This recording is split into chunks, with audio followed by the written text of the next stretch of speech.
Today, I want to sit with you in one of the most beloved passages of Scripture, not rush through it, just slow down and let it do what it was written to do.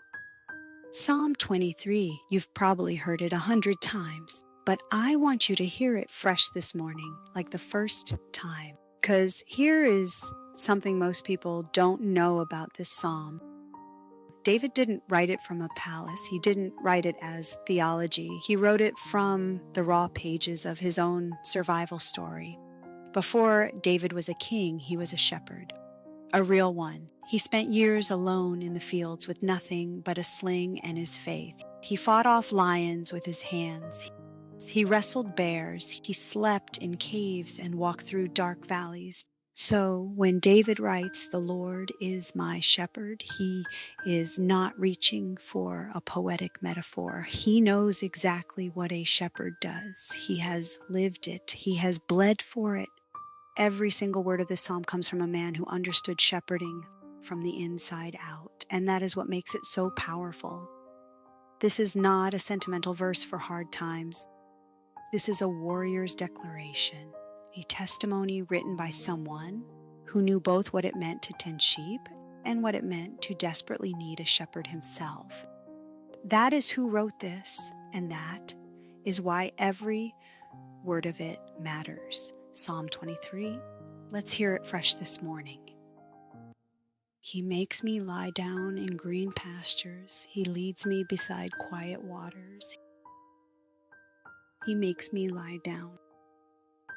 Sometimes God provides rest by making us stop, by allowing the circumstances that force us to be still when we would never choose it for ourselves. The green pastures and the quiet waters, those aren't just pretty images.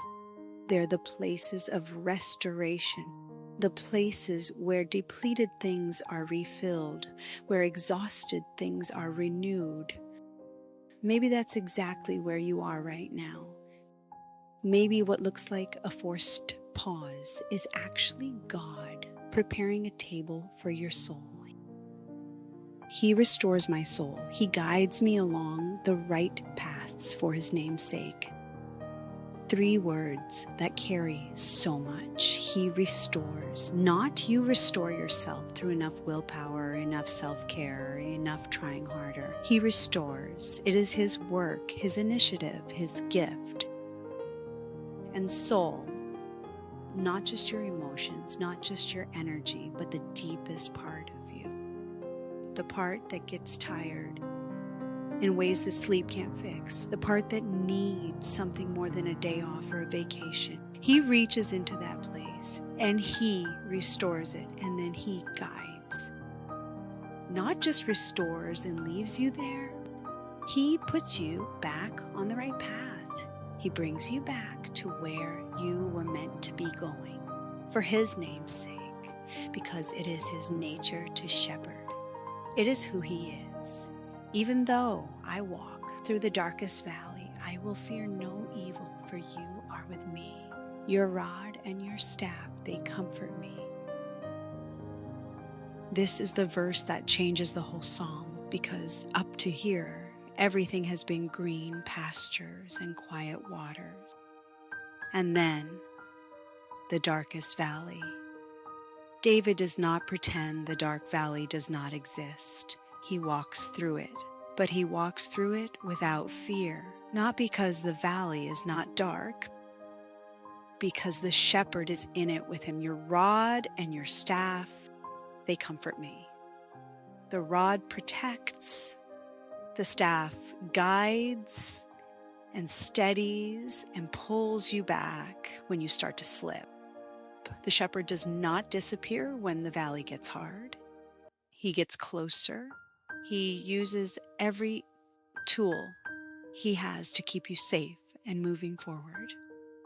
Whatever valley you are walking through right now, you are not walking through it alone. The shepherd is right there beside you. You prepare a table before me in the presence of my enemies. You anoint my head with oil. My cup overflows. Right in the middle of opposition, right in the presence of the things that have been coming against you, God sets a table. He does not wait for the enemies to leave before He blesses you.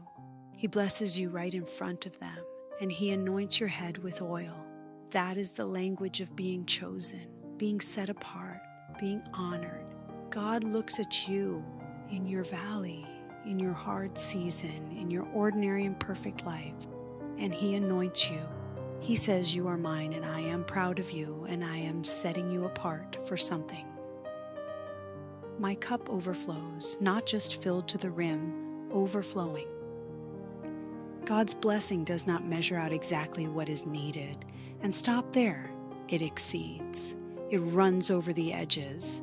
His goodness toward you is extravagant. Surely goodness and love will follow me all the days of my life, and I will dwell in the house of the Lord forever. Surely, not maybe, not hopefully.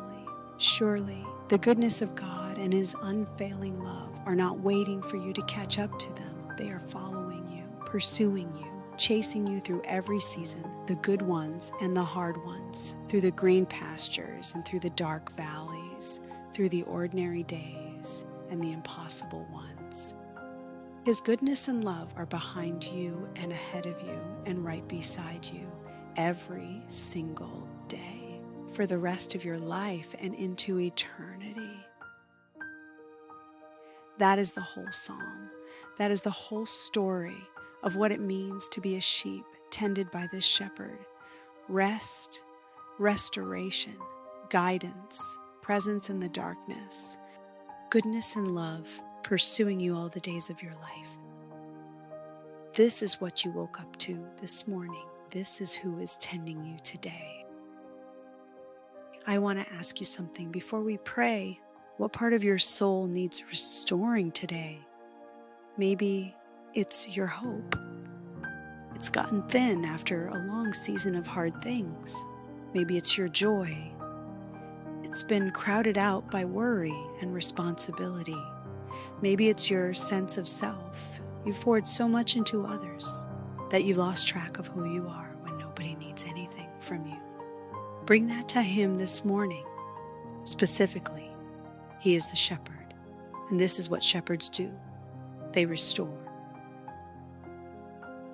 Heavenly Father, I come to you on behalf of the person receiving this today.